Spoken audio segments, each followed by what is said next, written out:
Hello students, आज हम start करेंगे इकाई 4 रासायनिक बलगत की केमिकल काइनेटिक्स।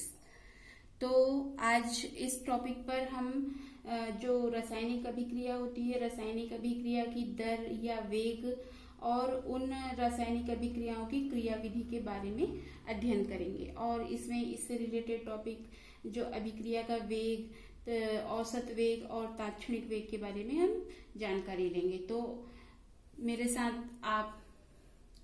मैं सीमा मैम के साथ आप वीडियो के अंत तक के बने रहिए ताकि आपको ये वीडियो बहुत अच्छे से समझ में आ जाए। तो चलिए स्टार्ट करते हैं। जैसे नाम पता चल रहा है, रासायनिक बलगतिकी, केमिकल काइनेटिक्स। तो जो ये काइनेटिक्स शब्द है, ये ग्रीक भाषा के काइनेसिस से उत्पत्ति हुई है। इसका अर्थ होता है गति या मूवमेंट। मतलब जो रासायनिक अभिक्रिया होती है, रासायनिक अभिक्रिया कब होती है? जब अभिकारकों की कणों में जब गति होती है और उनमें टक्कर होती है, तब उत्पाद बनता है। तो इसमें जो रासायनिक बलगतिकी है, तो रासायनिक यानी रसायनों में जो आपका गति होना, ये कहलाएगा रासायनिक बलगतिकी। तो हम इसको किस प्रकार से परिभाषित करते हैं कि भौतिक रसायन की वह शाखा जिसके अंतर्गत रासायनिक अभिक्रियाओं की दर व अभिक्रियाओं की क्रियाविधि का अध्ययन किया जाता है, रासायनिक बलगतिकी कहलाती है। मतलब इसके अंतर्गत हम रासायनिक अभिक्रियाओं की दर और अभिक्रियाओं की क्रियाविधि का अध्ययन करते हैं। जो रासायनिक अभिक्रिया होगी, जैसे अभी आपको बताया गया कि रासायनिक अभिक्रिया में जो भी अभिक्रियाशील जो अभिकारक भाग लेगा उसमें टक्कर होगी और उसी से उत्पाद बनेगा। तो इसमें जो वेग के आधार पर अभिक्रियाओं को 3 भागों में बांटा गया है। ये अभिक्रियाएं, जो फर्स्ट है ये अति मंद अभिक्रियाएं, सेकंड तीव्र या तात्क्षणिक अभिक्रियाएं, थर्ड सामान्य या मध्यम अभिक्रियाएं। तो इसको एक एक करके देखते हैं। फर्स्ट है अति मंद अभिक्रियाएं। अति मंद अभिक्रियाएं से तात्पर्य है कि ऐसी अभिक्रियाएं जो बहुत ही मंद गति से चलती है, मतलब कि जिसको संपन्न होने में 1 दिन, 2 दिन, 3 दिन या 1 सप्ताह या 1 महीना या 1 वर्ष या कई वर्ष लग जाते हैं। तो जैसे उदाहरण है लोहे पर जंग लगना, भूगर्भ में कोयले व पेट्रोलियम का बनना। जैसे लोहे पर जंग लगना है तो लोहे पर जंग 1 दिन में या 1 सेकंड में नहीं लगता है, उसको टाइम लगता है। और भूगर्भ में कोयले या पेट्रोलियम का, जो हम कोयला या पेट्रोल का उपयोग करते हैं, हम तो एक क्षण में गाड़ी चला करके पेट्रोल नष्ट कर देते हैं, लेकिन जो उसको बनने में जो समय लगता है, ये समय काफी लंबा, कई वर्षों में ये पेट्रोल का निर्माण होता है। उसी प्रकार से आप दैनिक दिनचर्या में अपना देखते हैं, दूध से दही का बनना। आप दूध में यदि थोड़ा दही डाल देते हैं उसको जमाने के लिए, तो वो तुरंत दही में नहीं परिवर्तन होता, उसको थोड़ा सा 5-7 घंटे का टाइम लगता है। तो इस प्रकार से तो ये अभिक्रियाएं जो है कुछ दिन से लेकर के कई वर्षों में संपन्न होती है, तब इसे कहते हैं अति मंद अभिक्रियाएं। सेकंड है तीव्र या तात्क्षणिक अभिक्रियाएं। मतलब कि 1 सेकंड भी बहुत टाइम हो जाता है, एकदम पलक झपकते ही जो रासायनिक अभिक्रिया हो जाती है, ये क्या कहलाती है? तीव्र या तात्क्षणिक अभिक्रियाएं, जो बहुत तेजी से होगा। जैसे कि कागज का जलना, सामान्य हम देखते हैं कागज को जलाते तुरंत फटाफट जल जाता है, तो ये तीव्र या तात्क्षणिक अभिक्रिया के अंतर्गत आती है। रासायनिक अभिक्रिया में हम देखते हैं कि जो सिल्वर नाइट्रेट है उसमें सोडियम क्लोराइड मिलाने पर सिल्वर क्लोराइड का सफेद अवक्षेप तुरंत प्राप्त होता है। बेरियम क्लोराइड का सल्फ्यूरिक अम्ल से अभिक्रिया कराने पर बेरियम सल्फेट तुरंत बनता है। और ये जो अभिक्रिया होती है ये 10⁻⁻14 से 10⁻⁻12 सेकेंड में ही संपन्न हो जाती है। देन नेक्स्ट अभिक्रिया, थर्ड अभिक्रिया है सामान्य या मध्यम अभिक्रियाएं। सामान्य या मध्यम अभिक्रियाएं, इसमें ऐसी अभिक्रियाएं जो ना तो मंद गति से होती है ना ही तीव्र गति से होती है, तो इसको बोलते हैं मध्यम अभिक्रियाएं। तो इसका उदाहरण है एस्टर का जल अपघटन। यहाँ पर एस्टर का जल अपघटन करने से एसिटिक अम्ल और मेथनॉल प्राप्त हो रहा है। हाइड्रोजन पेरोक्साइड का विघटन होने से पानी और ऑक्सीजन का निर्माण हो रहा है। तो ये इस प्रकार हमने देखा वेग के आधार पर, मतलब जो अभिक्रियाएं तीव्र होती है या मंद होती है या मीडियम होती है। तो ये ऐसा क्यों होता है? ये जो अभिक्रियाओं के वेग में भिन्नता का कारण क्या होता है। तो हमारा नेक्स्ट टॉपिक है अभिक्रिया के वेग में भिन्नता का कारण। तो ये भिन्नता क्यों होती है, जो अभिक्रिया में अभिकारक जो भाग ले रहे हैं, ये अभिकारक के बंध के टूटने और जब उत्पाद बनता है तो उत्पाद में बंध का निर्माण होने, दोनों के लिए जो है अलग अलग ऊर्जाओं की आवश्यकता पड़ती है और इनकी संक्रियण ऊर्जा भी भिन्न भिन्न होती है, अलग अलग होती है। तो इसी कारण से अभिक्रियाओं का वेग अलग अलग होता है। अब इसमें ये अभिकारक और उत्पाद, ये अभिकारक वे पदार्थ होते हैं जो अभिक्रिया में भाग लेते हैं, जिसको तीर के निशान के पहले लिखते हैं, और इसको क्रियाकारक भी कहते हैं। तो अभिकारक या क्रियाकारक कहने से एक ही शब्द है। और उत्पाद या क्रियाफल वे पदार्थ होते हैं जो अभिक्रिया होने के पश्चात बनते हैं, उसको उत्पाद या क्रियाफल कहते हैं।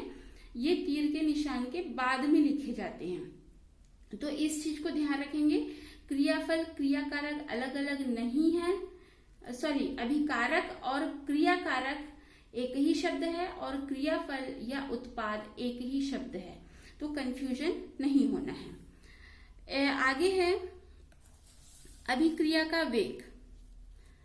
अभिक्रिया का वेग क्या होता है, जैसे हम बोले कि रासायनिक बलगति के अंतर्गत हम अभिक्रिया के वेग या जो रासायनिक अभिक्रिया है उसकी दर के बारे में पढ़ेंगे।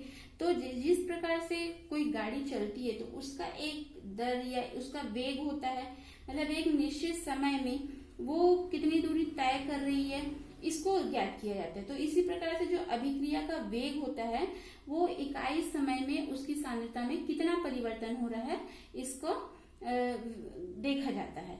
तो यहाँ पर हम अभिक्रिया का वेग को क्या से प्रदर्शित करते हैं, अभिक्रिया का वेग या दर बराबर अभिकारक या उत्पाद की सांद्रता में परिवर्तन बटे अभिक्रिया में लगा समय या समय अंतराल, यानी कि अभिकारक या उत्पाद की सांद्रता में परिवर्तन बटे समय अंतराल, ऐसा भी लिख सकते हैं। तो इसका मतलब क्या है कि हम इसको किस प्रकार से परिभाषित करेंगे कि किसी रासायनिक अभिक्रिया का वेग या दर इकाई समय अंतराल में अभिकारक या उत्पाद की सांद्रता में परिवर्तन के बराबर होता है। या हम क्या बोल रहे हैं कि इकाई समय में, ये इकाई समय में किसी अभिकारक या उत्पाद की सांद्रता में जितना परिवर्तन होगा वो अभिक्रिया का वेग या दर कहलाएगा। यानी कि जब कोई रासायनिक अभिक्रिया हो रही है तो जो भी रासायनिक अभिक्रिया होगी उसमें जो अभिकारक भाग ले रहा है उस अभिकारक की सांद्रता में परिवर्तन होगा। तो जैसे हम देखते हैं कि रासायनिक अभिक्रिया, मान लीजिए कि कोई रासायनिक अभिक्रिया हो रही है, R अभिकारक है और P उत्पाद है। मान लेते हैं कि हम अभिकारक को 100 ग्राम लिए और उत्पाद जब अभिक्रिया में भाग ले रहा है तो तुरंत उत्पाद नहीं बनेगा, तो अभी अभिकारक की सांद्रता 100 ग्राम है, लेकिन जैसे जैसे समय बीतेगा तो क्या होगा, अभिक्रिया होगी तो उत्पाद की सांद्रता में वृद्धि होगी, क्योंकि जब अभिक्रिया होगी तो अभिकारक की सांद्रता में कमी आएगी, वो 100 से वो 99 हो जाएगा, तो उत्पाद 1 ग्राम, जो 0 ग्राम था वो 1 ग्राम बढ़ जाएगा। उसके बाद समय के साथ में ये 98 होगा, 97, 96, 95, 94 ऐसे ग्राम इसका कम होते जाएगा, तो उधर उत्पाद जो है 1, 2, 3, 4 ग्राम ऐसा बढ़ते जाएगा। तो यहाँ पर क्या पता चल रहा है कि जो समय के साथ में अभिकारक की सांद्रता में कमी होती है और उत्पाद की सांद्रता में वृद्धि होती है। तो हम इसको देखते हैं कि यदि T1 समय पर यदि R की सांद्रता R1 और P की सांद्रता P1 और T2 समय पर R की सांद्रता R2 और P की सांद्रता P2 हो, तो इसके परिवर्तन को कैसे लिखा जाता है, अंतिम से इससे प्रारंभिक में यदि परिवर्तन को शो करते हैं तो डेल करके लिखते हैं। तो R2 minus R1 equal to del R, P2 minus P1 equal to del P और T2 minus T1 equal to del T, ऐसा लिखते हैं। तो जो अभिकारक है, अभिकारक के कम होने की दर को हम कैसे व्यक्त करेंगे, R की सांद्रता में कमी, क्योंकि यहाँ पर उसकी सांद्रता में समय के साथ में कमी हो रही है, तो R की सांद्रता में कमी बटे समय अंतराल, मतलब minus del R upon del T।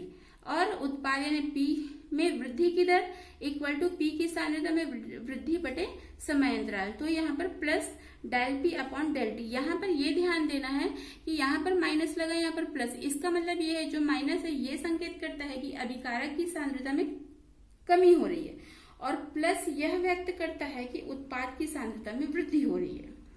तो इसमें कंफ्यूज नहीं होना है कि एक जगह माइनस लगा है, एक जगह प्लस लगा है। जो अभिकारक होगा उसमें माइनस लगेगा और जो उत्पाद होगा उसमें प्लस लगेगा। तो अब नेक्स्ट देखते हैं अभिक्रिया के वेग की इकाई। तो अभिक्रिया के वेग की इकाई में अब यहाँ पर सांद्रता में परिवर्तन होता है। अभिक्रिया और उत्पाद की सांद्रता में परिवर्तन बटे समय अंतराल। तो सांद्रता को यदि हम मोल प्रति लीटर से व्यक्त करें और समय अंतराल को यदि सेकंड से व्यक्त करते हैं तो हम इसको लिखेंगे मोल प्रति लीटर प्रति सेकंड, या फिर हम mole litre inverse second inverse लिखते हैं।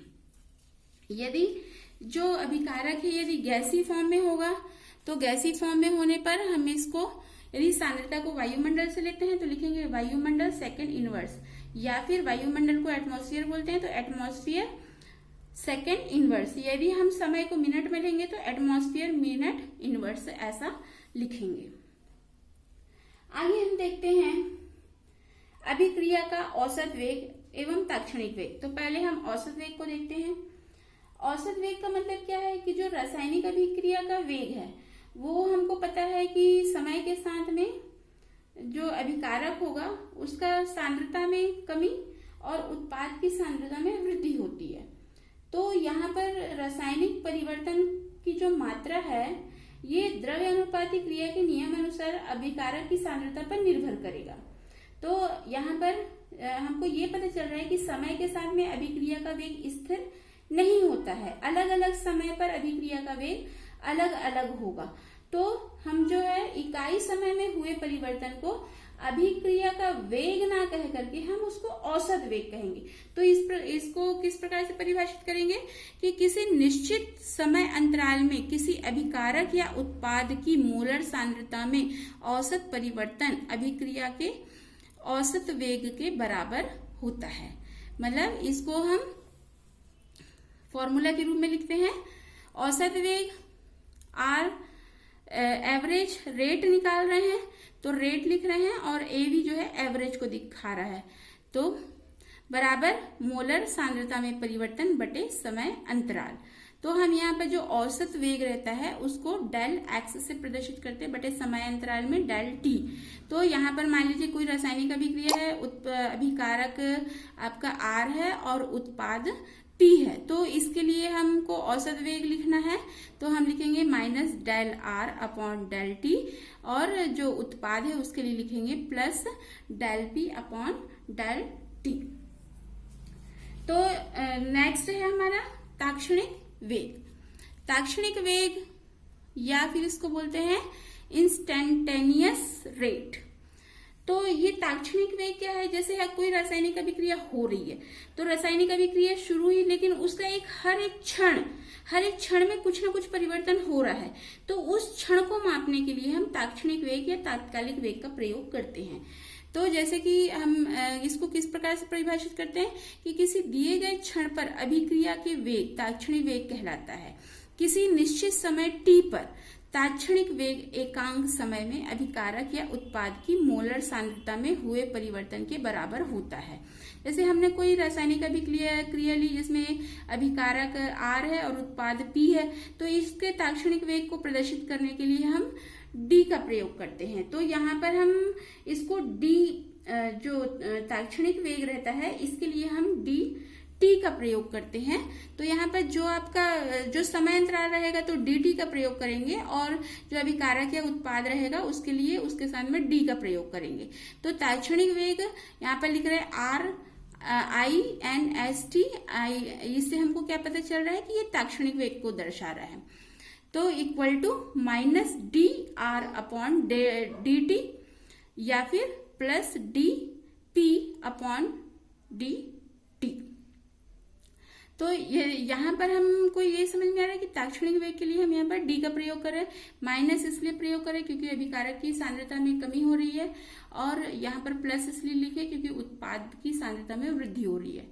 तो मान लीजिए जैसे हम और उदाहरण देख लेते हैं कि कोई अभिक्रिया ए अभिकारक है वो बी उत्पाद में चेंज हो रहा है, तो हमको औसत दर के लिए हम क्या लिखते हैं, डेल का प्रयोग करते हैं। तो यहाँ पर औसत दर के लिए हम माइनस, अब ए अभिकारक है तो माइनस, क्योंकि अभिकारक की सांद्रता में कमी होगी तो minus del A upon del T, और जो बी है उत्पाद है तो यहाँ पर plus del B upon del T. और इसी को हमको यदि ताक्षणिक वेग में परिवर्तन करना है या ताक्षणिक दर में परिवर्तन करना है तो हम लिखेंगे D A minus D A upon D T, और बी के लिए लिखेंगे D B upon D T.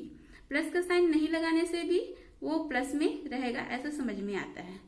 कोई सामान्य अभिक्रिया लिखते हैं, जैसे small A capital A plus small B capital B से बन रहा है small C capital C plus small D capital D. जो स्मॉल है, small A small B small C small D, ये उसके मोलों की संख्या को प्रदर्शित कर रहा है। तो जब मोलों की संख्या रहेगी तो उसको हम बटे करके लिखते हैं। तो यहाँ पर हम इसको ताक्षणिक दर के लिए यदि लिखते हैं तो इसमें लिखेंगे माइनस 1 अपॉन ए, यहाँ पर जो स्मॉल है उसको 1 अपॉन ए, और जैसा अभिकारक के लिए लिखते हैं D A upon D T, वैसे ही बी के लिए लिखेंगे तो माइनस 1 अपॉन बी और D B upon D T. C के लिए लिख रहे हैं, उत्पाद के लिए लिख रहे हैं तो प्लस में रहेगा क्योंकि उत्पाद की सांद्रता में वृद्धि होती है, तो 1 upon C D capital C upon D T, और यहाँ पर डी को 1 अपॉन डी और D capital D upon D T, इस प्रकार से इसको व्यक्त करते हैं। जैसे हम एक और उदाहरण से समझ लेते हैं। जैसे हमको यहाँ पर दिया है कि 2N2O5 से बन रहा है 4NO2 प्लस O2, इसके हमको मान लीजिए कि ताक्षणिक दर लिखना है हमको इसका, तो हम कैसे लिखेंगे, यहाँ पर 2 लिखा हुआ है तो इसको 1 अपॉन 2 करके, और यहाँ पर चूंकि अभिकारक है तो माइनस लगा के minus 1 upon 2 D N2O5 upon D T लिखेंगे। और यहाँ पे ये उत्पाद है तो उत्पाद के लिए हम प्लस का साइन लगाएंगे, तो यहाँ पर प्लस का साइन लगाएंगे, और यहाँ पर 4 लिखा है तो 1/4 करके लिखेंगे, और D NO2 upon D T. और O2 के लिए, O2 में यहाँ पर मोल की संख्या कुछ नहीं दिया है तो हम सामान्य D O2 upon D T करके इसे व्यक्त करेंगे। तो आपको ये वीडियो समझ में आई होगी, तो वीडियो को लाइक कीजिए, शेयर कीजिए। आप मेरे चैनल पर फर्स्ट टाइम वॉच कर रहे हैं तो सब्सक्राइब कीजिए ताकि नोटिफिकेशन सबसे पहले आपके पास पहुंचे। Thanks for watching this video.